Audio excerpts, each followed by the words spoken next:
Hello, welcome to Tech Fellas, my name is Bogdan. Let me introduce you the new type of the content on our channel, 5 pros and cons of different tech. We're still gonna publish detailed reviews, but sometimes people just need a brief look without going broad. And the first device that will open that topic will be one of the cheapest new smartphones of this summer, Redmi 7A. The overall impressions from that phone were pretty much satisfying, consider the fact that guys from our office have iPhones as their main devices. So the first advantage that Redmi 7A gives us is keeping our wallets tight with the price just about 90 bucks. It's really not that much for nowadays smartphones market. Before I saw the cost of this phone and then tried it out, honestly I had started to use the word budget even speaking about phones with 200 bucks in price. That's what you got after many models from Samsung and their understanding of what is called an inexpensive phone. Now the second thing that makes me happy about Redmi 7A is its ergonomics. Despite being far from thin, it manages to lay so comfortably in hand that I'm ready to forgive it its bulky body. Device fits perfectly and causes no feeling that it's ready to fade away from the grasp. Besides, according to the specs, the phone also is splash resistant. Not deeply much, we meet the feature that doesn't frequently appear in some nowadays flagships. It's triple card drawer. Just say who can ever be against that? It's great that manufacturer pays attention to the needs of the modern world, especially when 16 gigs of internal storage will be enough only for the first month. Or the first day, it really depends. Dealing with 2 SIM cards requires additional energy, so what makes this guy so bulky is a pretty large 4000 mAh battery. With this you will have at least 1.5 days in usage without charging and a solid 1 day even if you're a busy person who doesn't stand a chance to take a good picture and love multitasking. Just for the latter one, I'd recommend to buy a version with 3 gigs of RAM. By the way, this one is for 2 gigs. And what will finish praising Redmi 7A is a feature that brings at least some joy from playing multimedia on this phone. Spoiler alert, its screen is in the another part of this video, but here I'm speaking about mini jack that delivers relatively nice sound, however you don't need any adapters or special cables for watching YouTube, movies or listening music. Now I have to add more criticism to my voice and highlight certain flaws of Redmi 7A.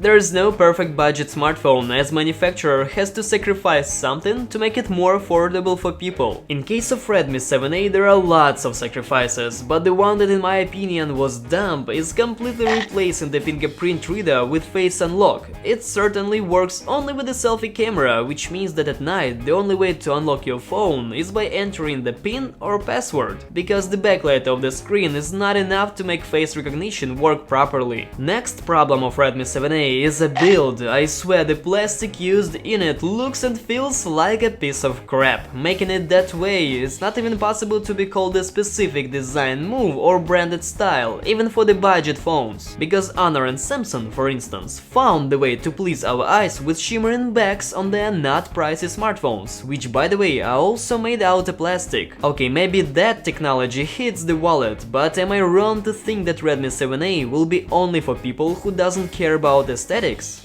The next thing in our blacklist is the screen. Despite being my favorite IPS, that LCD is far away from being perfect. Let's say it's just okay. I have no questions to its maximum and minimum brightness ranges, but if you take a look on the viewing angles, you might become as disappointed as I. And while we are on the front side, it's worth to mention that LFO coating on the screen has also a mediocre quality. No NFC. If so to say 2 years ago I would be just nah about that news. It's 2019 guys, people use phones to pay all the time, all around, and I actually don't think that NFC chip occupies so much space. Yes, it would increase the overall cost a little bit, but still it's highly reasonable. And the final disadvantage is performance. I'm not negative towards the hardware, the chipset pays all respect to the 7A's cost, but the phone doesn't work smoothly in daily apps from the first day of use. As Android still likes to fill the memory with trash, after a month or 2, phone definitely gonna work even slower, so unfortunately it's not made for people who like fast smartphones. Obviously you can't find a nice gaming performance here as well. And that's our list of advantages and disadvantages or reasons to buy or not to buy a Redmi 7A. But who am I kidding, its price is gorgeous and I will definitely recommend that phone for people who needs at least some refreshment instead of their 10 years old phone. phone. If you like such kind of videos, then hit the like button and also don't forget to subscribe and ring the bell to stay tuned for more cool content. My thanks for watching and cheers!